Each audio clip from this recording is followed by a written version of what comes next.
magacaygu waa Sharmaarke Maxamuud Xuseen waa shakhsiga mar waliba janalkan soo galiyay qisooyinka iyo warbixinada jaceylka ka turjumaya mar waliba waan u riyaaqaa talooyinka aad siisaan dhibanayaasha walaalihiina ah ee aan soo galiyay janalkani waxaa jira dad badan oo aniga iyo idinkaba idiin soo mahad celiya kuwaas oo dhaha Sharmaarke adiga iyo asxaabtaadu waad ku mahadsantihiin talada aad siiseen in badan wax badan ayay tartay nolosheedana wax badan ayay ka bedeshay qoysas kala tagid ku dhawaa ayaa suuragal ay noqotay inagoo Ilaah kaashanayna inaan isku doono isla markaana qoyskaas oo burburin waxaa jira dad mararka qaar iyagana murugada wehel u noqday kuwaas oo hadda noqday dad faraxsan intaasna waxaan ku bixinay inaga juhdi iyo dadaal la xiriira in qofkaan aynu siino talo waxaa jira dad badan oo Ilaah Sharmaarke dadka qisooyinka badi baahiya ee YouTube-yada kale waxaad adigu kaga duwan tahay mar waliba qofka waxaad siisaa tala isaga noloshiisa qusaysa halka dadka qaarna badi qisooyinka ay soo galiyaan janaladooda aysan bixin talo oo talada kaliya laga sugo dadka ku xiran janalka anigu waxaan doortay mar waliba inaan caawiyo qofka dhibanaha ah marka hore qofka talada aniga ayaa u hormariya oo siiya kadibna waxaan soo galiyaa janalka qisada halkaasna waxaa qofku uu ka sii helaa kommentiyo talooyin la xiriira oo ay siiyaan walaalihiisa ku xiran janalkani Sharmaarke Media mar waliba haddii aan isgarab istaagno kuwa dhibanayaashu wax jaceylka waxaan noqon karnaa dad guuleysta isla markaana guul gaarsiiya kuwa dhibanayaashu wax jaceylka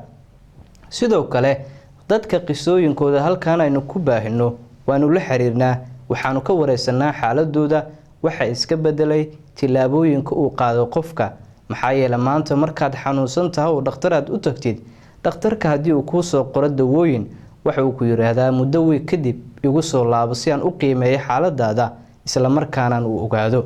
sida daraadeed si lamid ah ayaan inagana wadooyinkaas aan u marnaa oo qofka waxaan weydiinaa muddo weey kadib waxa iska bedela xaaladiisa hadii ay jiraan caqabado kale uu la kulmay mar kale ayaan talooyin ku biirinaa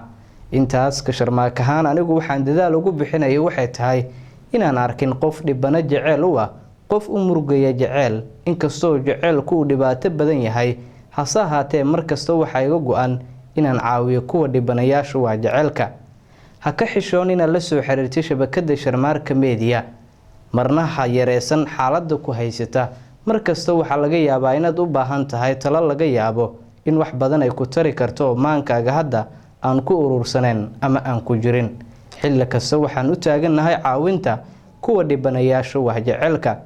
janalkan waxaan soo gelinaa dadka ogolaanshaha aan ka helnay qisooyinkooda halkaan aan ku baahino sidoo kale waxaa jira dad badan oo inaga codsada inaan u xafidno qisooyinka isla markaana aanu soo gelin janalka balse kaliya talada aan ugu soo koobno WhatsApp-ka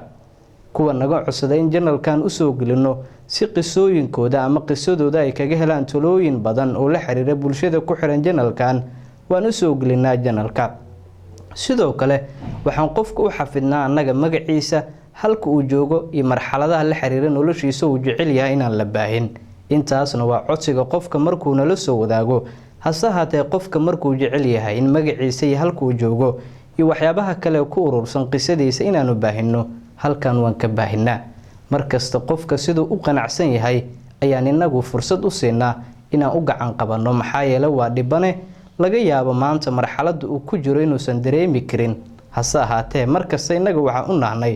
walaal garab taagan ku soo biir Sharmaarke Media waad mahadsantahay